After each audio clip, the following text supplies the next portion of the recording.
ದಿನಾಂಕ 25/5/2026 ಪ್ರಾತಃ ಮುರಳಿ ಬಾಪ್ದಾದ ಮಧುಬನ. ತಂದೆ ತಿಳಿಸುತ್ತಾರೆ, ಮಧುರ ಮಕ್ಕಳೇ, ತಮ್ಮ ಜೊತೆ ತಾವೇ ಕೇಳಿಕೊಳ್ಳಿ, ನಾನು ಕರ್ಮೇಂದ್ರಿಯ ಜೀತ ಆಗಿದ್ದೇನೆಯಾ? ಯಾವುದೇ ಕರ್ಮೇಂದ್ರಿಯ ನನಗೆ ಮೋಸ ಮಾಡುತ್ತಿಲ್ಲವಾ? ಪ್ರಶ್ನೆ: ಕರ್ಮಾತೀತರಾಗಲು ತಾವು ಮಕ್ಕಳು ತಮ್ಮ ಜೊತೆ ತಾವೇ ಯಾವ ಪ್ರತಿಜ್ಞೆ ಮಾಡಬೇಕು? ಉತ್ತರ: ತಮ್ಮ ಜೊತೆ ತಾವು ಪ್ರತಿಜ್ಞೆ ಮಾಡಿರಿ, ಯಾವುದೇ ಕರ್ಮೇಂದ್ರಿಯ ಎಂದಿಗೂ ಚಲಾಯಮಾನ ಆಗಲು ಸಾಧ್ಯವಿಲ್ಲ, ಚಂಚಲ ಆಗಬಾರದು. ನಾನು ನನ್ನ ಕರ್ಮೇಂದ್ರಿಯಗಳನ್ನು ವಶದಲ್ಲಿ ಇಟ್ಟುಕೊಳ್ಳಬೇಕು. ಬಾಬಾರವರು ಏನೆಲ್ಲ ಮಾರ್ಗದರ್ಶನವನ್ನು ನೀಡಿದ್ದಾರೆ ಅದನ್ನು ಕಾರ್ಯರೂಪದಲ್ಲಿ ತರಲೇಬೇಕು. ಬಾಬಾ ಹೇಳ್ತಾರೆ, ಮಧುರ ಮಕ್ಕಳೇ, ಕರ್ಮಾತೀತರಾಗಬೇಕಾದರೆ ಯಾವುದೇ ಕರ್ಮೇಂದ್ರಿಯದಿಂದ ವಿಕರ್ಮ ಮಾಡಬೇಡಿ. ಮಾಯೆ ಬಹಳ ಪ್ರಬಲವಾಗಿದೆ, ಕಣ್ಣುಗಳು ಮೋಸಗಾರ ಆಗಿವೆ. ಆದ್ದರಿಂದ ತಮ್ಮನ್ನು ತಾವು ಸಂಭಾಲನೆ ಮಾಡಿಕೊಳ್ಳಿ. ಓಂ ಶಾಂತಿ. ಮಕ್ಕಳು ಆತ್ಮ ಅಭಿಮಾನಿಯಾಗಿ ಕುಳಿತುಕೊಂಡಿದ್ದೀರಾ? ತಮ್ಮ ಜೊತೆ ತಾವೇ ಕೇಳಿಕೊಳ್ಳಿ. ಪ್ರತಿಯೊಂದು ಮಾತು ತಮ್ಮ ಜೊತೆ ತಾವೇ ಕೇಳಿಕೊಳ್ಳಬೇಕು. ಬಾಬಾರವರು ಯುಕ್ತಿಯನ್ನು ತಿಳಿಸುತ್ತಾರೆ, ನಿಮ್ಮನ್ನು ನೀವು ಕೇಳಿಕೊಳ್ಳಿ, ಆತ್ಮ ಅಭಿಮಾನಿಯಾಗಿ ಕುಳಿತುಕೊಂಡಿದ್ದೇನೆಯಾ? ಬಾಬಾರವರನ್ನು ನೆನಪು ಮಾಡುತ್ತಿದ್ದೇನೆಯಾ? ಏಕೆಂದರೆ ಇದಾಗಿದೆ ಆತ್ಮಿಕ ಸೇನೆ. ತಮ್ಮದು ಆತ್ಮಿಕ ಸೇನೆ. ಆ ಸೇನೆಯಲ್ಲಂತೂ ಸದಾ ಯುವಕರೇ ಜಾಯಿನ್ ಆಗ್ತಾರೆ. ಈ ಸೇವೆಯಲ್ಲಿ ಯುವಕರು 14-15 ವರ್ಷದವರು ಇದ್ದಾರೆ, 90 ವರ್ಷದ ವೃದ್ಧರು ಇದ್ದಾರೆ, ಚಿಕ್ಕ ಮಕ್ಕಳು ಇದ್ದಾರೆ. ಈ ಸೇನೆ ಮಾಯೆಯ ಮೇಲೆ ವಿಜಯ ಪಡೆಯುವಂತಹದ್ದಾಗಿದೆ. ಪ್ರತಿಯೊಬ್ಬರೂ ಮಾಯೆಯ ಮೇಲೆ ವಿಜಯ ಪಡೆದು ತಂದೆಯಿಂದ ಬೇಹದ್ದಿನ ಆಸ್ತಿ ಪಡೆಯಬೇಕು. ಏಕೆಂದರೆ ಮಾಯೆ ಬಹಳ ಬಲಶಾಲಿಯಾಗಿದೆ. ಮಕ್ಕಳು ಸ್ವಯಂ ತಿಳಿದುಕೊಂಡಿದ್ದೀರಾ, ಮಾಯೆ ಬಹಳ ಪ್ರಬಲವಾಗಿದೆ. ಪ್ರತಿಯೊಂದು ಕರ್ಮೇಂದ್ರಿಯ ಬಹಳ ಮೋಸ ಮಾಡಿಸುತ್ತದೆ. ಎಲ್ಲದಕ್ಕಿಂತ ಜಾಸ್ತಿ ಮೊದಲು ಮೋಸ ಮಾಡುವಂತಹ ಇಂದ್ರಿಯ ಯಾವುದು? ಯಾವ ಕರ್ಮೇಂದ್ರಿಯ? ಕಣ್ಣುಗಳು ಎಲ್ಲದಕ್ಕಿಂತ ಜಾಸ್ತಿ ಮೋಸ ಮಾಡಿಸುವಂತಹದ್ದಾಗಿದೆ. ತಮ್ಮ ಸ್ತ್ರೀ ಇದ್ದರೂ ಸಹ ಬೇರೆ ಯಾರಾದರೂ ಸುಂದರವಾಗಿ ಕಂಡರೆ ತಕ್ಷಣ ಸೆಳೆತವಾಗುವುದು. ಕಣ್ಣುಗಳು ಬಹಳ ಮೋಸ ಮಾಡಿಸುತ್ತವೆ. ಮನಸ್ಸಾಗತ್ತೆ ಅವರನ್ನು ಮುಟ್ಟಬೇಕೆಂದು. ಮಕ್ಕಳಿಗೆ ತಿಳಿಸಲಾಗುವುದು, ಸದಾ ಬುದ್ಧಿಯಿಂದ ಇದನ್ನೇ ತಿಳಿದುಕೊಳ್ಳಿ, ನಾವು ಬ್ರಹ್ಮ ಕುಮಾರ ಕುಮಾರಿಯರು, ಸಹೋದರ ಸಹೋದರಿಯರಾಗಿದ್ದೇವೆ. ಇದರಲ್ಲಿ ಮಾಯೆ ಬಹಳ ಗುಪ್ತವಾಗಿ ಮೋಸ ಮಾಡುತ್ತದೆ. ಆದ್ದರಿಂದ ಚಾರ್ಟಲ್ಲಿ ಬರೆಯಬೇಕು, ಇಂದು ಪೂರ್ತಿ ದಿನದಲ್ಲಿ ಯಾವ ಯಾವ ಕರ್ಮೇಂದ್ರಿಯ ನನಗೆ ಮೋಸ ಮಾಡಿತ್ತು. ಎಲ್ಲದಕ್ಕಿಂತ ಜಾಸ್ತಿ ಶತ್ರು ಈ ಕಣ್ಣುಗಳು ಅಂದಾಗ ಬರೆಯಬೇಕು, ಇಂತಹವರನ್ನು ನೋಡದೆ ನನ್ನ ದೃಷ್ಟಿ ಹೋಯಿತೆಂದು. ಸೂರದಾಸನ ಉದಾಹರಣೆ ಇದೆ ಅಲ್ವಾ? ತಮ್ಮ ಕಣ್ಣುಗಳನ್ನೇ ತೆಗೆದುಬಿಟ್ರು. ತಮ್ಮನ್ನು ತಾವು ಪರೀಕ್ಷಿಸಿಕೊಳ್ಳಬೇಕು. ಕಣ್ಣುಗಳು ಮೋಸ ಮಾಡಿಸುತ್ತವೆ ಎಲ್ಲದಕ್ಕಿಂತ ಜಾಸ್ತಿ. ತಮ್ಮ ಸ್ತ್ರೀಯನ್ನು ಬಿಟ್ಟು ಬೇರೆಯವರು ಚೆನ್ನಾಗಿ ಕಂಡರೆ ಅವರ ಮೇಲೆ ಬಲಿಹಾರಿ ಆಗುತ್ತಾರೆ. ಯಾವ ಗಾಯನದಲ್ಲಿ ಕೆಲವರಿಗೆ ಕಲೆ ಇರುತ್ತೆ, ಹಾಡುವ ಕಲೆ ಇರುತ್ತೆ, ಬುದ್ಧಿವಂತರಿರ್ತಾರೆ, ಶೃಂಗಾರ ಚೆನ್ನಾಗಿರುತ್ತೆ, ಕಣ್ಣುಗಳು ತಕ್ಷಣ ಚಂಚಲ ಆಗಿಬಿಡತ್ತೆ. ಅದಕ್ಕೆ ಬಾಬಾ ಹೇಳುತ್ತಾರೆ, ಈ ಕಣ್ಣುಗಳು ತುಂಬ ಮೋಸ ಮಾಡಿಸುತ್ತೆ. ಬಲೆ ಸರ್ವೀಸು ಮಾಡ್ತಿರ್ತಾರೆ, ಆದರೆ ಕಣ್ಣುಗಳು ತುಂಬ ಮೋಸ ಮಾಡಿಸುತ್ತೆ.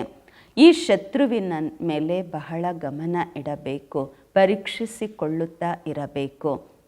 ಇಲ್ಲವೆಂದರೆ ತಿಳಿದುಕೊಳ್ಳಿ, ನಾವು ನಮ್ಮ ಪದವಿಯನ್ನು ಭ್ರಷ್ಟ ಮಾಡಿಕೊಳ್ಳುತ್ತೇವೆ. ಯಾರು ಬುದ್ಧಿವಂತ ಮಕ್ಕಳಿದ್ದಾರೆ ಅವರು ತಮ್ಮ ಬಳಿ ಡೈರಿಯಲ್ಲಿ ನೋಟ್ ಮಾಡಿಕೊಳ್ಳಬೇಕು, ಇಂತಹವರನ್ನು ನೋಡದೆ ನನ್ನ ದೃಷ್ಟಿ ಹೋಯಿತು ಎಂದು. ನಂತರ ನಿಮಗೆ ನೀವೇ ಶಿಕ್ಷೆ ಕೊಟ್ಟುಕೊಳ್ಳಬೇಕು. ಭಕ್ತಿ ಮಾರ್ಗದಲ್ಲಿಯೂ ಸಹ ಪೂಜೆಯ ಟೈಮಲ್ಲಿ ಬುದ್ಧಿ ಅನ್ಯ ಕಡೆ ಓಡ್ತಿರುತ್ತೆ. ಆಗ ತಮಗೆ ತಾವೇ ಚುಟ್ಕಿ ಮಾಡಿಕೊಳ್ತಾರೆ, ಓಡ್ಕೊಳ್ತಾರೆ, ಇಲ್ಲ ಚೂಟ್ಕೊಳ್ತಾರೆ. ಯಾವಾಗ ಅಂತಹ ಯಾವುದೇ ಸ್ತ್ರೀ ನಿಮ್ಮ ಮುಂದೆ ಬರ್ತಾರೆ ಆಗ ಬೇರೆ ದೂರ ಹೋಗಬೇಡಿ, ನೋಡಲಿಕ್ಕೆ ಹೋಗಬೇಡಿ. ಎಲ್ಲಿ ನಿಮಗೆ ಕಣ್ಣುಗಳು ಚಂಚಲ ಆಗತ್ತೆ, ಆಕರ್ಷಣೆ ಅನಿಸತ್ತೆ, ಅಲ್ಲಿ ನೀವು ದೂರದಿಂದಲೇ ದೂರ ಹೋಗ್ಬಿಡಿ. ನಿಂತ್ಕೊಂಡು ನೋಡಬಾರ್ದು. ಕಣ್ಣುಗಳು ತುಂಬ ಮೋಸ ಮಾಡುತ್ತೆ. ಆದ್ದರಿಂದ ಸನ್ಯಾಸಿಗಳು ಕಣ್ಣು ಮುಚ್ಕೊಂಡು ಕುಳಿತುಕೊಳ್ತಾರೆ. ಸ್ತ್ರೀಯನ್ನು ಹಿಂದೆ ಕೂರಿಸ್ತಾರೆ, ಪುರುಷರನ್ನು ಮುಂದೆ ಕೂರಿಸ್ತಾರೆ. ಕೆಲವರು ಈ ರೀತಿಯೂ ಇರ್ತಾರೆ, ಸ್ತ್ರೀಯರನ್ನು ಬಿಲ್ಕುಲ್ ನೋಡೋದೇ ಇಲ್ಲ. ತಾವು ಮಕ್ಕಳಂತೂ ಬಹಳ ಪರಿಶ್ರಮ ಪಡಬೇಕು. ವಿಶ್ವದ ರಾಜ್ಯ ಭಾಗ್ಯ ಪಡೆಯುವಂತಹದ್ದು ಕಡಿಮೆ ಮಾತಲ್ಲ ಅಲ್ವಾ? ಅವರಂತೂ 10, 12, 20 ಸಾವಿರ, 1, 2 ಲಕ್ಷ, ಕೋಟಿ ಹಣವನ್ನು ಒಟ್ಟುಗೂಡಿಸ್ಕೊಳ್ತಾರೆ. ಮತ್ತು ಅದೆಲ್ಲವೂ ಸಹ ವಿನಾಶ ಆಗತ್ತೆ. ತಾವು ಮಕ್ಕಳಿಗಂತೂ ಅವಿನಾಶಿ ಆಸ್ತಿ ಸಿಗುವುದು, ಎಲ್ಲವೂ ಪ್ರಾಪ್ತಿಯಾಗುವುದು. ಈ ರೀತಿ ಯಾವುದೇ ವಸ್ತು ಇರುವುದಿಲ್ಲ, ಅದರ ಪ್ರಾಪ್ತಿಗಾಗಿ ತಲೆ ಕೆಡಿಸಿಕೊಳ್ಳುವ ಹಾಗೆ. ಕಲಿಯುಗದ ಅಂತ್ಯ ಸತ್ಯಯುಗದ ಆದಿಯಲ್ಲಿ ಹಗಲು ರಾತ್ರಿಯ ಅಂತರವಿದೆ. ಇಲ್ಲಂತೂ ಏನೂ ಇಲ್ಲ. ಈಗ ನಿಮ್ಮದು ಇದಾಗಿದೆ ಪುರುಷೋತ್ತಮ ಸಂಗಮ ಯುಗ. ಪುರುಷೋತ್ತಮ ಅಕ್ಷರ ಅವಶ್ಯವಾಗಿ ಬರೆಯಬೇಕು. ಮನುಷ್ಯರಿಂದ ದೇವತೆಗಳು ಯುದ್ಧವಿಲ್ಲದೆ ಆಗುತ್ತೇವೆ. ತಾವು ಈಗ ಬ್ರಾಹ್ಮಣರಾಗಿದ್ದೀರಾ. ಮನುಷ್ಯರಂತೂ ಬಿಲ್ಕುಲ್ ಘೋರ ಅಂಧಕಾರದಲ್ಲಿದ್ದಾರೆ. ಬಹಳ ಜನ ಇದ್ದಾರೆ, ಸ್ವರ್ಗವನ್ನು ನೋಡೇ ಇರುವುದಿಲ್ಲ. ಬಾಬಾ ಹೇಳುತ್ತಾರೆ, ಮಕ್ಕಳೇ, ನಿಮ್ಮ ಧರ್ಮ ಬಹಳ ಸುಖ ಕೊಡುವಂತಹದ್ದಾಗಿದೆ. ಮನುಷ್ಯರಿಗೆ ಏನೂ ಗೊತ್ತೇ ಇಲ್ಲ. ಭಾರತವಾಸಿಗಳು ಮರೆತಿದ್ದಾರೆ ಸ್ವರ್ಗ ಏನಾಗಿದೆ ಎಂದು. ಕ್ರಿಶ್ಚಿಯನ್ನರು ಸ್ವಯಂ ಹೇಳುತ್ತಾರೆ ಸ್ವರ್ಗ ಇತ್ತು ಎಂದು. ಈ ಲಕ್ಷ್ಮೀನಾರಾಯಣರಿಗೆ ದೇವಿ ದೇವತೆಗಳು ಎಂದು ಹೇಳಲಾಗುತ್ತೆ. ಅವಶ್ಯವಾಗಿ ಭಗವಂತ ಆ ರೀತಿ ಅವರನ್ನು ತಯಾರು ಮಾಡಿದ್ದಾರೆ ಅಂದಾಗ ತಂದೆ ತಿಳಿಸುತ್ತಾರೆ, ಬಹಳ ಪರಿಶ್ರಮ ಪಡಬೇಕು. ಪ್ರತಿನಿತ್ಯ ತಮ್ಮ ಲೆಕ್ಕಾಚಾರವನ್ನು ನೋಡಿಕೊಳ್ಳಬೇಕು. ಯಾವ ಕರ್ಮೇಂದ್ರಿಯ ನನಗೆ ಮೋಸ ಮಾಡಿದೆ ಎಂದು. ಬಾಯಿಯೂ ಸಹ ತುಂಬ ಮೋಸ ಮಾಡಿಸುತ್ತೆ. ಮೊದಲೆಲ್ಲ ಕಚೇರಿ ಮಾಡಲಾಗ್ತಾ ಇತ್ತು. ಎಲ್ಲರೂ ತಮ್ಮ ತಪ್ಪುಗಳನ್ನು ಹೇಳುತ್ತಿದ್ದರು. ನಾವಿಂತಹ ವಸ್ತುವನ್ನು ಕದ್ದು ತಿಂದೆವು ಎಂದು. ಒಳ್ಳೊಳ್ಳೆಯ ದೊಡ್ಡ ಮನೆತನದ ಮಕ್ಕಳು ಸಹ ಹೇಳ್ತಾ ಇದ್ರು ಅವರಿಂದ ಏನು ಮಿಸ್ಟೇಕ್ ಆಗಿದೆ ಎಂದು. ಈ ರೀತಿ ಮಾಯೆ ಘರ್ಷಣೆ ಮಾಡುತ್ತೆ, ಯಾರನ್ನು ಬಿಡುವುದಿಲ್ಲ. ಕದ್ದು ತಿನ್ನುವುದು ಸಹ ಕಳ್ಳತನವಾಗಿದೆ. ಶಿವ ತಂದೆಯ ಯಜ್ಞದ ಕಳ್ಳತನವಾಯಿತಲ್ವ, ಕದ್ದು ಮುಚ್ಚಿ ತಿಂದರೆ. ಇದು ಸಹ ಬಹಳ ಕೆಟ್ಟದ್ದಾಗಿದೆ. ಅಡಿಕೆ ಕದ್ರು ಕಳ್ಳ, ಲಕ್ಷ ಕದ್ರು, ಆನೆ ಕದ್ರು ಕಳ್ಳ, 1 ಪೈಸೆ ಕದ್ರು ಕಳ್ಳ, ಲಕ್ಷ ಕದ್ರು ಕಳ್ಳಾನೆ. ಮಾಯೆ ಏಕದಂ ಮೂಗಿಡಿದು ಬೀಳಿಸುತ್ತದೆ. ಈ ಅಭ್ಯಾಸ ಬಹಳ ಕೆಟ್ಟದ್ದಾಗಿದೆ. ಕೆಟ್ಟ ಅಭ್ಯಾಸ ಇತ್ತೆಂದರೆ ನಾವೇನಾಗ್ತೀವಿ? ಸ್ವರ್ಗದಲ್ಲಿ ಹೋಗೋದಂತೂ ದೊಡ್ಡ ಮಾತಲ್ಲ, ಆದರೆ ಸ್ವರ್ಗದಲ್ಲಿ ಪದವಿಯೂ ಸಹ ಇರುತ್ತೆ ಅಲ್ವಾ? ಎಲ್ಲಿ ರಾಜ, ಎಲ್ಲಿ ಪ್ರಜೆ, ಎಷ್ಟು ವ್ಯತ್ಯಾಸವಾಗುತ್ತೆ ಅಂದಾಗ ಕರ್ಮೇಂದ್ರಿಯಗಳು ಬಹಳ ಮೋಸ ಮಾಡುತ್ತವೆ. ಅವುಗಳನ್ನು ಸಂಭಾಲನೆ ಮಾಡಿಕೊಳ್ಳಬೇಕು. ಶ್ರೇಷ್ಠ ಪದವಿ ಪಡೆಯಬೇಕಾದರೆ ತಂದೆಯ ಮಾರ್ಗದರ್ಶನದಂತೆ ಪೂರ್ತಿ ನಡೆಯಬೇಕು. ತಂದೆ ಮಾರ್ಗದರ್ಶನ ಕೊಡುತ್ತಾರೆ. ಮಾಯೆ ಮತ್ತೆಯೂ ಬಂದು ವಿಘ್ನ ಹಾಕತ್ತೆ. ಬಾಬಾ ಹೇಳುತ್ತಾರೆ, ಮಕ್ಕಳೇ ಮರೆಯಬೇಡಿ, ಇಲ್ಲವೆಂದರೆ ಅಂತಿಮದಲ್ಲಿ ತುಂಬ ಪಶ್ಚಾತ್ತಾಪ ಪಡುತ್ತೀರಾ. ಫೇಲ್ ಆಗುವ ಸಾಕ್ಷಾತ್ಕಾರವೂ ಆಗುವುದು. ಈಗ ತಾವು ಹೇಳುತ್ತೀರಾ ನಾವು ನರನಿಂದ ನಾರಾಯಣ ಆಗುತ್ತೇವೆ ಎಂದು. ಆದರೆ ತಮ್ಮನ್ನು ತಾವು ನೋಡಿಕೊಳ್ಳಿ, ತಮ್ಮ ಲೆಕ್ಕಾಚಾರವನ್ನು ಬರೆಯಿರಿ, ಲೆಕ್ಕಾಚಾರ ಪರೀಕ್ಷಿಸಿರಿ. ಬಹಳ ಜನ ಇದ್ದಾರೆ ಪೂರ್ತಿ ಕಷ್ಟವನ್ನು ಅರ್ಥ ಮಾಡಿಕೊಂಡು, ಅಂದರೆ ಪುರುಷಾರ್ಥ ಮಾಡದೆ ಏನೂ ಸಿಗುವುದಿಲ್ಲ ಎಂಬುದು ಅರ್ಥ ಮಾಡಿಕೊಂಡು ಕಾರ್ಯಗತ ಮಾಡುತ್ತಾರೆ, ಪ್ರಾಕ್ಟಿಕಲಲ್ಲಿ ತರುತ್ತಾರೆ. ಆದರೆ ಬಾಬಾ ಹೇಳ್ತಾರೆ, ಇದರಿಂದ ನಿಮ್ಮ ಉನ್ನತಿ ಬಹಳ ಆಗುತ್ತೆ. ಬೆಲೆ ಕಷ್ಟ ಆಗಬಹುದು, ಆದರೆ ತುಂಬ ಉನ್ನತಿ ಆಗುವುದು. ಪೂರ್ತಿ ದಿನದ ಲೆಕ್ಕಾಚಾರ ತೆಗೆಯಬೇಕು. ಈ ಕಣ್ಣುಗಳು ತುಂಬ ಮೋಸ ಮಾಡಿಸುತ್ತವೆ. ಯಾರನ್ನಾದರೂ ನೋಡಿದರೆ ವಿಚಾರ ಬರುತ್ತೆ, ಇವರು ತುಂಬ ಚೆನ್ನಾಗಿದ್ದಾರೆ, ಇವ್ರ ಜೊತೆ ಮಾತಾಡೋಣ ಎಂದು. ಮನಸ್ಸಾಗತ್ತೆ ಅವ್ರಿಗೇನಾದರೂ ಉಡುಗೊರೆ ಕೊಡಬೇಕು ಎಂದು, ಇದು ತಿನ್ನಿಸ್ಬೇಕು, ಅದು ತಿನ್ನಿಸ್ಬೇಕು, ಇದು ಕೊಡಬೇಕು ಎಂದು ಈ ಚಿಂತನೆ ನಡೀತಾ ಇರುತ್ತೆ. ಮಕ್ಕಳು ತಿಳಿದುಕೊಂಡಿದ್ದೀರಾ, ಇದರಲ್ಲಿ ಬಹಳ ದೊಡ್ಡ ಪರಿಶ್ರಮವಿದೆ. ಕರ್ಮೇಂದ್ರಿಯಗಳು ತುಂಬ ಮೋಸ ಮಾಡಿಸುತ್ತವೆ. ರಾವಣ ರಾಜ್ಯ ಅಲ್ವಾ? ಬಾಬಾ ಹೇಳುತ್ತಾರೆ, ಅಲ್ಲಿ ಚಿಂತೆಯ ಯಾವ ಮಾತು ಇರುವುದಿಲ್ಲ. ಏಕೆಂದರೆ ರಾವಣ ರಾಜ್ಯವೇ ಇರುವುದಿಲ್ಲ, ಚಿಂತೆಯ ಮಾತೇ ಇರುವುದಿಲ್ಲ. ಅಲ್ಲಿಯೂ ಸಹ ಒಂದು ವೇಳೆ ಚಿಂತೆ ಇತ್ತೆಂದರೆ ಮತ್ತು ನರಕ ಸ್ವರ್ಗದಲ್ಲಿ ಅಂತರವಾದರೂ ಏನಿದೆ? ತಾವು ಮಕ್ಕಳು ಬಹಳ ಬಹಳ ಶ್ರೇಷ್ಠ ಪದವಿಯನ್ನು ಪಡೆಯುತ್ತೀರಾ. ಭಗವಂತನಿಂದ ವಿದ್ಯಾಭ್ಯಾಸ ಮಾಡಿ. ಭಗವಂತನಿಂದ ಶ್ರೇಷ್ಠ ಪದವಿ ಪಡೀಲಿಕ್ಕೆ ಓದ್ತಾ ಇದ್ದೇವೆ. ಬಾಬಾ ತಿಳಿಸುತ್ತಾರೆ, ಮಾಯೆ ನಿಂದನೆ ಮಾಡಿಸುತ್ತದೆ. ನೀವು ಅಪಕಾರ ಮಾಡುತ್ತೀರಾ, ನಾನು ಉಪಕಾರ ಮಾಡುತ್ತೇನೆ. ಅರ್ಧ ಕಲ್ಪದಿಂದ ಮಕ್ಕಳು ಬಾಬನಿಗೆ ಅಪಕಾರ ಮಾಡುತ್ತಾ ಬಂದ್ವಿ, ಆದರೆ ಬಾಬ್ರೂರು ಈಗ ಬಂದು ಉಪಕಾರ ಮಾಡುತ್ತಾರೆ. ಮಕ್ಕಳೇ, ತಾವು ಒಂದು ವೇಳೆ ಕುದೃಷ್ಟಿ ಇಟ್ಟುಕೊಂಡಿದ್ದೆ ಆದರೆ ತಮಗೆ ತಾವೇ ನಷ್ಟ ಮಾಡಿಕೊಳ್ಳುತ್ತೀರಾ. ಬಹಳ ದೊಡ್ಡ ಗುರಿ ಇದಾಗಿದೆ. ಆದ್ದರಿಂದ ಬಾಬಾ ಹೇಳುತ್ತಾರೆ, ತಮ್ಮ ಲೆಕ್ಕಾಚಾರವನ್ನು ನೋಡಿಕೊಳ್ಳಿ. ಯಾವುದೇ ವಿಕರ್ಮ ಮಾಡುತ್ತಿಲ್ಲವಾ? ಯಾರಿಗೂ ಮೋಸ ಮಾಡುತ್ತಿಲ್ಲವಾ? ಈಗ ವಿಕರ್ಮಾಜೀತರಾಗಬೇಕು. ವಿಕರ್ಮಾಜೀತ ಸಂಬಂಧದ ಬಗ್ಗೆ ಯಾರಿಗೂ ಗೊತ್ತಿಲ್ಲ, ನೀವು ಮಕ್ಕಳ ವಿನಃ. ಬಾಬಾ ತಿಳಿಸುತ್ತಾರೆ, ವಿಕರ್ಮಾಜೀತರು ಅಂದರೆ ವಿಕರ್ಮಾಜೀತ ಸಂಬಂಧ ಆಗಿ 5000 ವರ್ಷಗಳಾಯಿತು. ಮತ್ತೆ ವಿಕರ್ಮ ಮಾಡಿದ್ದೀರಾ ಅಂದಾಗ ವಾಮ ಮಾರ್ಗದಲ್ಲಿ ಹೋಗುತ್ತೀರಾ. ಅಂದರೆ ದ್ವಾಪರ ಯುಗದಿಂದ ಕರ್ಮ ಅಕರ್ಮ ವಿಕರ್ಮ ಅಕ್ಷರ ಇದೆ ಅಲ್ವಾ? ಮಾಯೆಯ ರಾಜ್ಯದಲ್ಲಿ ಮನುಷ್ಯರು ಏನೇ ಕರ್ಮ ಮಾಡಿದರೂ ಅದು ವಿಕರ್ಮವೇ ಆಗುವುದು. ಸತ್ಯಯುಗದಲ್ಲಿ ವಿಕಾರಗಳು ಇರುವುದೇ ಇಲ್ಲ ಅಂದಾಗ ವಿಕರ್ಮವೂ ಸಹ ಆಗುವುದಿಲ್ಲ. ಇದನ್ನು ತಾವು ತಿಳಿದುಕೊಂಡಿದ್ದೀರಾ. ಏಕೆಂದರೆ ನಿಮಗೆ ಜ್ಞಾನದ 3ನೆಯ ನೇತ್ರ ಸಿಕ್ಕಿದೆ. ತಾವು ತ್ರಿನೇತ್ರಿ ಆಗಿದ್ದೀರಾ ಅಂದಾಗ ತ್ರಿಕಾಲದರ್ಶಿ ತ್ರಿನೇತ್ರಿಯನ್ನಾಗಿ ಮಾಡುವವರು ತಂದೆಯಾಗಿದ್ದಾರೆ. ತಾವು ಆಸ್ತಿಕರಾಗಿದ್ದೀರಾ, ಆಗಲೇ ತ್ರಿಕಾಲದರ್ಶಿಗಳಾಗಿದ್ದೀರಾ. ಪೂರ್ತಿ ಡ್ರಾಮಾದ ರಹಸ್ಯ ಬುದ್ಧಿಯಲ್ಲಿದೆ. ಮೂಲವತನ, ಸೂಕ್ಷ್ಮವತನ, ಸ್ಥೂಲವತನ 84 ಜನ್ಮಗಳ ಚಕ್ರ. ಅನ್ಯ ಧರ್ಮದವರು ಮತ್ತೆ ವೃದ್ಧಿ ಆಗುತ್ತಾರೆ. ಅವರೇನು ಸದ್ಗತಿಯನ್ನು ಪಡೆದುಕೊಳ್ಳುವುದಿಲ್ಲ. ಅವರಿಗೆ ಗುರುಗಳು ಎಂದು ಹೇಳಲು ಸಾಧ್ಯವಿಲ್ಲ. ಸರ್ವರ ಸದ್ಗತಿ ಮಾಡುವವರು ಒಬ್ಬ ತಂದೆಯಾಗಿದ್ದಾರೆ. ಈಗ ಎಲ್ಲರ ಸದ್ಗತಿ ಆಗಬೇಕು. ಆ ಧರ್ಮಸ್ಥಾಪಕರು ಎಲ್ಲಿ ಹೋಗ್ತಾರೆ? ಗುರುಗಳಲ್ಲ, ಅವರು ಧರ್ಮಸ್ಥಾಪಕರಾಗಿದ್ದಾರೆ. ಧರ್ಮಸ್ಥಾಪಕರು ಧರ್ಮ ಸ್ಥಾಪನೆ ಮಾಡಲು ನಿಮಿತ್ತವಾಗುತ್ತಾರೆ. ಬಾಕಿ ಸದ್ಗತಿ ಮಾಡುವುದಿಲ್ಲ. ಅವರನ್ನು ನೆನಪು ಮಾಡುವುದರಿಂದ ಯಾರಿಗೂ ಸದ್ಗತಿ ಸಿಗುವುದಿಲ್ಲ. ವಿಕರ್ಮ ವಿನಾಶವಾಗುವುದಿಲ್ಲ. ಅದೆಲ್ಲ ಭಕ್ತಿಯಾಗಿದೆ. ತಂದೆ ತಿಳಿಸುತ್ತಾರೆ, ಮಾಯೆ ಬಹಳ ಬಲಶಾಲಿಯಾಗಿದೆ. ಮಾಯೆಯ ಜೊತೆಗೆ ಯುದ್ಧವಾಗತ್ತೆ. ನೀವು ಶಿವಶಕ್ತಿ ಪಾಂಡವ ಸೇನೆ ಆಗಿದ್ದೀರಾ.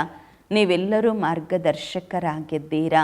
ಶಾಂತಿಧಾಮ ಸುಖಧಾಮದ ಮಾರ್ಗವನ್ನು ತೋರಿಸುತ್ತೀರಾ. ನೀವು ಗೈಡ್ಸ್ ಆಗಿದ್ದೀರಾ. ಹೇಳ್ತಾರೆ, ಬಾಬರವರನ್ನು ನೆನಪು ಮಾಡಿ, ಆಗ ವಿಕರ್ಮ ವಿನಾಶವಾಗುವುದು. ಬೇರೆ ಕಡೆ ಒಂದು ವೇಳೆ ಯಾವುದೇ ಪಾಪ ಮಾಡ್ತಾ ಇದ್ದರೆ 100ಕ್ಕೆ 100ರಷ್ಟು ಪಾಪ ಆಗುವುದು. ಒಂದು ಕಡೆ ಬಾಬನ್ನು ನೆನಪು ಮಾಡ್ತಿರೋದು, ಮತ್ತೊಂದು ಕಡೆ ಪಾಪನೂ ಮಾಡುತ್ತಾ ಇದ್ದರೆ ಹೇಗೆ ವಿಕರ್ಮ ವಿನಾಶ ಆಗತ್ತೆ? ಎಷ್ಟು ಸಾಧ್ಯ ಅಷ್ಟು ಯಾವುದೇ ವಿಕರ್ಮವನ್ನು ಮಾಡಬಾರದು. ಕರ್ಮೇಂದ್ರಿಯಗಳು ತುಂಬ ಮೋಸ ಮಾಡಿಸುತ್ತವೆ. ಬಾಬಾರವರು ಪ್ರತಿಯೊಬ್ಬರ ಚಲನೆಯಿಂದ ತಿಳಿದುಕೊಳ್ಳುತ್ತಾರೆ. ತಾವು ಮಕ್ಕಳಿಗೆ ಮಾಯೆಯ ಬಿರುಗಾಳಿಗಳು ತುಂಬ ಬರುತ್ತವೆ. ಸ್ತ್ರೀ ಪುರುಷ ಎಂದು ತಿಳಿದುಕೊಳ್ಳುವುದರಿಂದ ಬಿರುಗಾಳಿ ಬರುತ್ತದೆ. ಈ ನೇತ್ರಗಳ ಮೇಲೆ ಎಷ್ಟು ಅಧಿಕಾರ ಇಟ್ಟುಕೊಳ್ಳಬೇಕು? ನಾವಂತೂ ಶಿವತಂದೆಗೆ ಮಕ್ಕಳಾಗಿದ್ದೇವೆ. ಬಾಬಾರವರ ಜೊತೆಯಲ್ಲಿ ಪ್ರತಿಜ್ಞೆ ಮಾಡಿ ರಾಖಿ ಕಟ್ಟಿಸ್ಕೊಳ್ತೇವೆ. ಮತ್ತೆಯೂ ಸಹ ಮಾಯೆ ಮೋಸ ಮಾಡುತ್ತೆ. ಮತ್ತೆ ಮುಕ್ತರೇ ಆಗ್ಲಿಕ್ಕಾಗೋದಿಲ್ಲ. ಕರ್ಮೇಂದ್ರಿಯಗಳು ಯಾವಾಗ ವಶದಲ್ಲಿರುತ್ತೆ ಆಗ ಕರ್ಮಾತೀತ ಅವಸ್ಥೆ ಆಗುವುದು. ಹೇಳೋದು ಸಹಜ, ನಾವು ಲಕ್ಷ್ಮೀನಾರಾಯಣ ಆಗುತ್ತೇವೆ ಎಂದು. ಆದರೆ ತಿಳುವಳಿಕೆಯೂ ಸಹ ಬೇಕು ಅಲ್ವಾ? ಬಾಬಾ ಹೇಳುತ್ತಾರೆ, ಮಕ್ಕಳೇ, ಮಾರ್ಗದರ್ಶನದಂತೆ ನಡೆಯಿರಿ. ಬಾಬನ ಆದೇಶವನ್ನು ಕಾರ್ಯದಲ್ಲಿ ತನ್ನಿ. ಬಾಬಾ ಬಾಬಾ ಬಾಬಾ ಅಂತ ಹೇಳ್ತಾ ಇರಿ. ಬಾಬನ ಆದೇಶದಂತೆ ನಡೀತಾ ಇರಿ. ಬಾಬನಿಂದ ಪೂರ್ತಿ ಆಸ್ತಿಯನ್ನು ಪಡೆಯುತ್ತೀರಾ. ಇಂತಹ ಟೀಚರು ಎಂದಿಗೂ ಎಲ್ಲಿಯೂ ಸಹ ಸಿಗುವುದಿಲ್ಲ. ಈ ಎಲ್ಲ ಮಾತುಗಳು ದೇವತೆಗಳು ತಿಳಿದುಕೊಳ್ಳುವುದಿಲ್ಲ.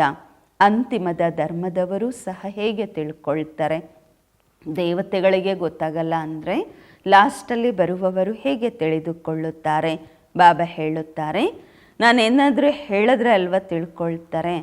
ಶಿವಬಾಬಾ ಹೇಳ್ತಾರೆ ರೀತಿ, ಸತ್ಯುಗದಲ್ಲಿ ಶಿವಬಾಬಾ ಬರೋದೇ ಇಲ್ಲ ಅಂದಾಗ ದೇವತೆಗಳಿಗೆ ಈ ಜ್ಞಾನ ಹೇಗೆ ಗೊತ್ತಿರತ್ತೆ? ಈ ರೀತಿ ತಿಳಿದುಕೊಳ್ಳಬೇಡಿ, ಬ್ರಹ್ಮ ಬಾಬಾ ಹೇಳ್ತಾರೆ ಎಂದು. ಇವರಂತೂ ನನ್ನ ರಥವಾಗಿದ್ದಾರೆ. ಇವರೇನು ಮಾಡುತ್ತಾರೆ? ನೀವು ಮಕ್ಕಳಿಗೆ ರಾಜಧಾನಿಯನ್ನು ಕೊಡುವವರು ನಾನಾಗಿದ್ದೇನೆ, ಈ ರಥ ಕೊಡುವುದಿಲ್ಲ. ಇವರಂತೂ ಬಿಲ್ಕುಲ್ ಬೆಗ್ಗರ್ ಆಗಿದ್ದರು. ಅಂದರೆ ಬಾಬರೂರಿಂದ ಬೇಡ್ತಾನೆ ಇದ್ದರು ಸುಖ ಶಾಂತಿ ಎಲ್ಲವನ್ನ. ಶಿವತಂದೆಯಿಂದ ಇವರು ಆಸ್ತಿ ಪಡೆಯುತ್ತಾರೆ. ಹೀಗೆ ತಾವು ಪುರುಷಾರ್ಥ ಮಾಡುತ್ತೀರಾ, ಹಾಗೆ ಇವರೂ ಸಹ ಮಾಡುತ್ತಾರೆ. ಇವರು ಸಹ ವಿದ್ಯಾರ್ಥಿ ಜೀವನದಲ್ಲಿ ಇದ್ದಾರೆ. ಈ ಶರೀರವನ್ನು ನಾನು ಲೋನ್ ಆಗಿ ಪಡೆದುಕೊಂಡಿದ್ದೇನೆ. ಇವರು ತಮೋ ಪ್ರಧಾನರೇ ಇದ್ದರು, ಈಗ ಸತೋ ಪ್ರಧಾನ ಮಾಡುತ್ತಿದ್ದೇನೆ. ತಾವು ಪೂಜ್ಯ ದೇವತೆಗಳಾಗುವವರು. ಮನುಷ್ಯರಿಂದ ದೇವತೆಗಳಾಗಲು ವಿದ್ಯಾಭ್ಯಾಸ ಮಾಡುತ್ತೀರಾ. ಯಾರ ಅದೃಷ್ಟದಲ್ಲಾದರೂ ಇಲ್ಲವೆಂದರೆ ಹೇಳುತ್ತಾರೆ, ನನಗೆ ಸಂಶಯವಿದೆ. ಶಿವ ತಂದೆ ಹೇಗೆ ಬಂದು ಓದಿಸುತ್ತಾರೆ? ನನಗೆ ನಿಶ್ಚಯ ಆಗೋದಿಲ್ಲ ಅಂತ ಹೇಳುತ್ತಾರೆ. ನನಗೆ ಅರ್ಥನೇ ಆಗಲ್ಲ ಅಂತ ಹೇಳ್ತಾರೆ. ಬಾಬರವರ ನೆನಪಿನ ವಿನಃ ವಿಕರ್ಮ ವಿನಾಶ ಆಗುವುದಿಲ್ಲ. ಪೂರ್ತಿ ಶಿಕ್ಷೆ ಅನುಭವಿಸಬೇಕಾಗುವುದು. ಈಗ ರಾಜ್ಯ ಸ್ಥಾಪನೆಯಾಗುತ್ತಿದೆ. ರಾಜರಿಗೆ ಎಷ್ಟು ದಾಸದಾಸಿಯರಿರ್ತಾರೆ. ಬಾಬರವರಂತೂ ರಾಜರ ಸಂಪರ್ಕದಲ್ಲೂ ಬಂದಿದ್ದರು. ದಾಸಿಯರನ್ನು ದಹೇಜ್ ರೂಪದಲ್ಲಿ, ವರದಕ್ಷಿಣೆಯ ರೂಪದಲ್ಲಿ ಆ ದಾಸಿಯರನ್ನು ಕಳಿಸ್ಕೊಡುತ್ತಾರೆ. ಇಲ್ಲಿಯೂ ಕೂಡ ಎಷ್ಟೊಂದು ಜನ ದಾಸಿಯರಿರ್ತಾರೆ ಅಂದಾಗ ಸತ್ಯಯುಗದಲ್ಲಿ ಎಷ್ಟು ಜನ ಇರಬಹುದು? ರಾಜಧಾನಿ ಈಗ ಸ್ಥಾಪನೆಯಾಗುತ್ತಿದೆ. ಬಾಬಾ ತಿಳಿದುಕೊಳ್ಳುತ್ತಾರೆ ಮಕ್ಕಳು ಏನೇನೆಲ್ಲ ಮಾಡುತ್ತಿದ್ದಾರೆ ಎಂದು.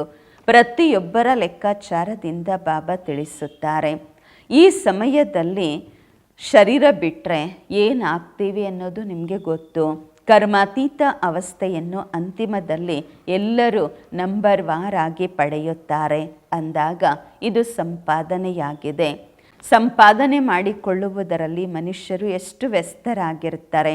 ಒಂದು ಕಡೆ ಊಟನೂ ಮಾಡ್ತಿರ್ತಾರೆ, ಫೋನು ಅಟೆಂಡ್ ಮಾಡ್ತಿರ್ತಾರೆ, ವ್ಯವಹಾರನೂ ಮಾಡ್ತಿರ್ತಾರೆ. ಅಂತಹ ವ್ಯಕ್ತಿಗಳು ಜ್ಞಾನ ತೆಗೆದುಕೊಳ್ಳಲಾಗುವುದಿಲ್ಲ. ಇಲ್ಲಿ ಬಡವರು ಸಾಧಾರಣರೇ ಬರುತ್ತಾರೆ. ಶ್ರೀಮಂತರಂತೂ ಹೇಳ್ತಾರೆ ನಮಗೆ ಪುರ್ಸತ್ತೆಲ್ಲಿದೆ ಎಂದು. ಅರೆ, ಕೇವಲ ತಂದೆಯನ್ನು ನೆನಪು ಮಾಡಿದಾಗ ವಿಕರ್ಮ ವಿನಾಶ ಆಗುವುದು ಅಂದಾಗ ಬಾಬಾ ಮಧುರಾತಿ ಮಧುರ ಮಕ್ಕಳಿಗೆ ಬಾರಿ ಬಾರಿಗೂ ತಿಳಿಸುತ್ತಾರೆ.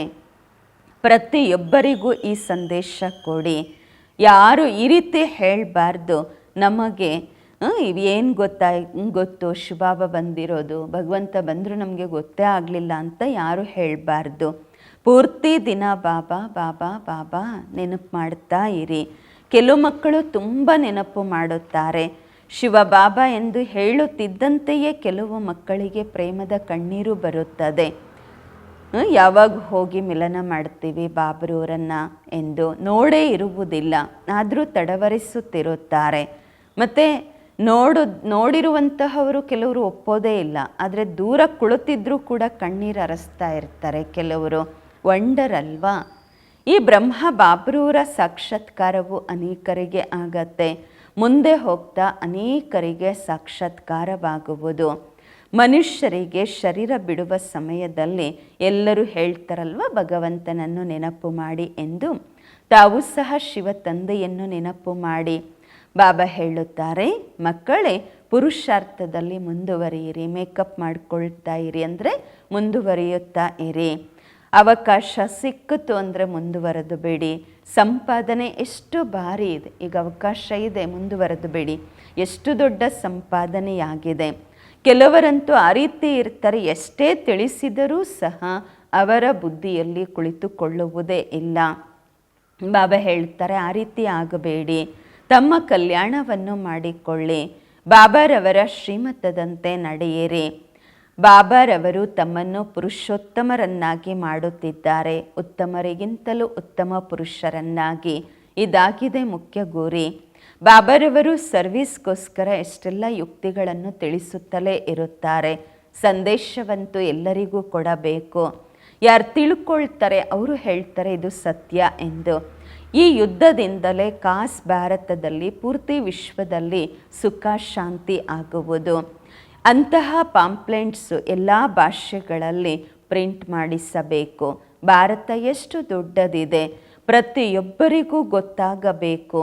ಯಾರು ಈ ರೀತಿ ಹೇಳಬಾರ್ದು ನಮಗೆ ಗೊತ್ತೇ ಇಲ್ಲ ಎಂದು.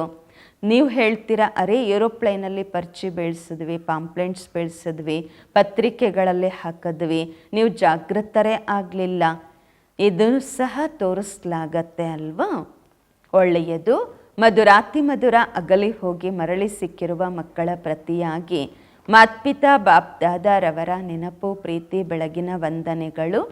ಆತ್ಮೀಕ ಮಕ್ಕಳಿಗೆ ಆತ್ಮೀಕ ತಂದೆಯ ನಮಸ್ಕಾರಗಳು. ನಾವು ಆತ್ಮೀಕ ಮಕ್ಕಳಿಂದ ಆತ್ಮೀಕ ಮಾತ್ಪಿತಾ ಬಾಪ್ ದಾದಾರವರಿಗೆ ನೆನಪು, ಪ್ರೀತಿ, ಬೆಳಗಿನ ವಂದನೆಗಳು ಹಾಗೂ ನಮಸ್ಕಾರಗಳು. ಧಾರಣೆಗಾಗಿ ಮುಖ್ಯ ಸಾರ.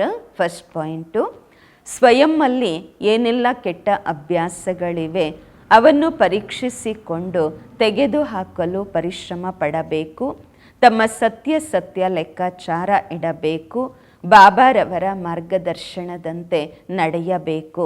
ಎರಡನೇದು, ಅಂತಹ ಯಾವುದೇ ಕರ್ಮ ಮಾಡಬಾರದು. ತಾವು ಮಾಡುವ ಕರ್ಮದಿಂದ ಬಾಬಾರವರ ಹೆಸರು ಕೆಡುವ ಹಾಗೆ ತಮ್ಮ ಉನ್ನತಿಯ ವಿಚಾರ ಇಟ್ಟುಕೊಳ್ಳಬೇಕು. ಕಿಂಚಿತ್ತು ಕುದೃಷ್ಟಿ ಇಟ್ಟುಕೊಳ್ಳಬಾರದು. ವರದಾನ, ಸ್ಥೂಲ ಮತ್ತು ಸೂಕ್ಷ್ಮದಲ್ಲಿ ಪ್ರತಿ ಆಜ್ಞೆಯನ್ನು ಪಾಲಿಸುವಂತಹ ಸಂಪೂರ್ಣ ಆಜ್ಞಾಕಾರಿ ಮಕ್ಕಳಾಗಿರಿ. ಸ್ಥೂಲ ಮತ್ತು ಸೂಕ್ಷ್ಮದಲ್ಲಿ ಪ್ರತಿ ಆಜ್ಞೆಯನ್ನು ಪಾಲನೆ ಮಾಡುವಂತಹ ಸಂಪೂರ್ಣ ಆಜ್ಞಾಕಾರಿಗಳಾಗಿರಿ. ವರದಾನದ ವಿಶ್ಲೇಷಣೆ, ಸ್ಥೂಲ ಆಜ್ಞೆ ಪಾಲನೆ ಮಾಡುವ ಶಕ್ತಿ ಅಂತಹ ಮಕ್ಕಳಲ್ಲಿಯೇ ಬರುತ್ತೆ ಯಾರು ಸೂಕ್ಷ್ಮ ಆಜ್ಞೆಯನ್ನು ಪಾಲನೆ ಮಾಡುತ್ತಾರೆ. ಸೂಕ್ಷ್ಮ ಮತ್ತು ಮುಖ್ಯ ಆಜ್ಞೆಯಾಗಿದೆ ನಿರಂತರ ಬಾಬಾರವರ ನೆನಪಿನಲ್ಲಿ ಇರಿ ಮತ್ತು ಮನಸ್ಸು, ಮಾತು, ಕರ್ಮದಿಂದ ಪವಿತ್ರರಾಗಿರಿ. ಸಂಕಲ್ಪದಲ್ಲಿಯೂ ಸಹ ಅಪವಿತ್ರತೆ, ಅಶುದ್ಧತೆ ಇರಬಾರದು. ಒಂದು ವೇಳೆ ಸಂಕಲ್ಪದಲ್ಲಿಯೂ ಸಹ ಹಳೆಯ ಅಶುದ್ಧ ಸಂಸ್ಕಾರಗಳು ಟಚ್ ಆದರೆ ಸಂಪೂರ್ಣ ವೈಷ್ಣವರು ಅಥವಾ ಸಂಪೂರ್ಣ ಪವಿತ್ರರೆಂದು ಹೇಳಲಾಗುವುದಿಲ್ಲ. ಆದ್ದರಿಂದ ಯಾವುದೇ ಒಂದು ಸಂಕಲ್ಪವೂ ಸಹ ಆಜ್ಞೆ ಇಲ್ಲದೆ ನಡೆಯಬಾರದು. ಆಗ ಹೇಳಬಹುದು ಸಂಪೂರ್ಣ ಆಜ್ಞಾಕಾರಿ ಎಂದು. ಸ್ಲೋಗನ್, ಬಾಬಾರವರನ್ನು ತಿಳಿದುಕೊಂಡು ಹೃದಯದಿಂದ ಬಾಬಾ ಎಂದು ಹೇಳುವುದು ಎಲ್ಲದಕ್ಕಿಂತ ದೊಡ್ಡ ವಿಶೇಷತೆಯಾಗಿದೆ. ಬಾಬಾರವರನ್ನು ಅರ್ಥ ಮಾಡಿಕೊಂಡು ತಿಳಿದುಕೊಂಡು ಹೃದಯದಿಂದ ಬಾಬಾ ಎಂದು ಹೇಳುವುದು ಸಹ ಎಲ್ಲದಕ್ಕಿಂತ ದೊಡ್ಡ ವಿಶೇಷತೆಯಾಗಿದೆ. ಅವ್ಯಕ್ತ ಇಶಾರೆ, ಸದಾ ಅಚಲ, ಅಡೋಲ, ಏಕರಸ ಸ್ಥಿತಿಯ ಅನುಭವ ಮಾಡಿರಿ. ಏಕರಸ ಸ್ಥಿತಿ ತಯಾರು ಮಾಡಿಕೊಳ್ಳಲು ಕರ್ಮಯೋಗಿ ಆಗಿರಿ. ಕರ್ಮಯೋಗಿಯ ಮುಂದೆ ಯಾರು ಎಂತಹವರು ಹೇಗೆ ಬರಬಹುದು? ಅವರು ಸ್ವಯಂ ಸದಾ ಭಿನ್ನ ಮತ್ತು ಪ್ರಿಯರಾಗಿ ಇರುತ್ತಾರೆ. ಜ್ಞಾನದ ಮೂಲಕ ತಿಳಿದುಕೊಳ್ಳುತ್ತಾರೆ ಇವರ ಪಾತ್ರ ಈ ರೀತಿ ನಡೆಯುತ್ತಿದೆ ಎಂದು. ಅವರು ಒಳ್ಳೆಯವರನ್ನು ಒಳ್ಳೆಯವರೆಂದು ತಿಳಿದು ಸಾಕ್ಷಿಯಾಗಿ ನೋಡುತ್ತಾರೆ. ಕೆಟ್ಟವರನ್ನು ನೋಡಿ ದಯಾಹೃದಯಿ ಆಗಿ ದಯೆಯ ದೃಷ್ಟಿಯಿಂದ ಪರಿವರ್ತನೆ ಮಾಡುವ ಶುಭ ಭಾವನೆಯಿಂದ ಸಾಕ್ಷಿಯಾಗಿ ನೋಡುತ್ತಾರೆ. ಇದೇ ಏಕರಸ ಸ್ಥಿತಿ ತಯಾರು ಮಾಡಿಕೊಳ್ಳುವ ಸಾಧನವಾಗಿದೆ. ಓಂ ಶಾಂತಿ.